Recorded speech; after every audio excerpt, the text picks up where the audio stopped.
Good afternoon, dears.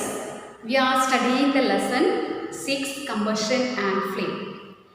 And we have already studied what is combustion, combustible and non-combustible substances, ignition temperature and inflammable substances. Today we are going to learn next topic, how can we control fire. We know that the essential requirements for the burning. Which are the three essential requirements for burning? These are the three essential requirements for burning. The first one fuel, second one air and third one temperature. You must have seen fire breaking out in homes, shops and factories. A fireman extinguished this fire by throwing water under pressure. Heat, oxygen and fuel are the three essential requirements for burning. Fire can be controlled by removing one or more of these requirements. The job of a fire extinguisher is to cut off the supply of air or to bring down the temperature of the fuel or both. If a substance catches fire, we can control it by covering the material with a blanket. That means we have to cut the air contact. Otherwise, we can use a fire extinguisher. A fire extinguisher is a metal cylinder. Inside it, two chemicals are there, sodium bicarbonate and sulfuric acid. They will react each other and produce carbon dioxide.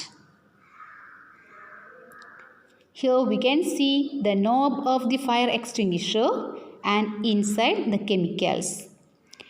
When they react each other, produce carbon dioxide, act as a blanket, and it also brings down the temperature of the fuel.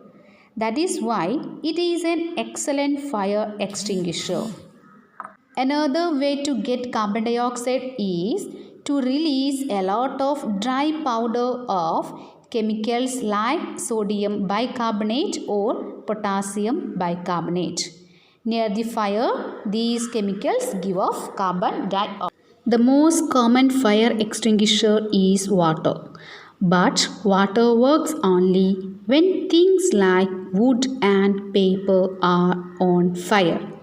If electrical equipment is on fire, water may conduct electricity and harm those trying to douse the fire. The same way, water is also not suitable for fires involving oil and petrol. Do you know why? Because this water is denser than petrol. So it sinks below the oil and oil keeps burning on the top. So these conditions also we can use carbon dioxide fire extinguisher. Next topic is types of combustion. Bring a burning matchstick near a gas stove in the kitchen. We can see the gas catch fire easily. This type of combustion is called rapid combustion.